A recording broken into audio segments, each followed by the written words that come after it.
Karibu ndugu mpenzi mtazamaji kwenye kipindi chetu hichi cha taarifa ya habari inayokujia kila siku mida saa 12 mpaka 12 ya siku zingine. Moja kwa moja tuanze taarifa zetu hizi za habari.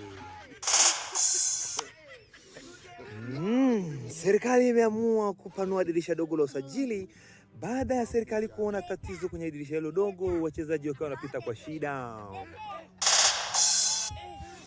Mwananchi mmoja ameamua kujitolea mkokoteni na kupeleka wasichana wakajifungue katika hospitali ya Mrara mkoani Manyara.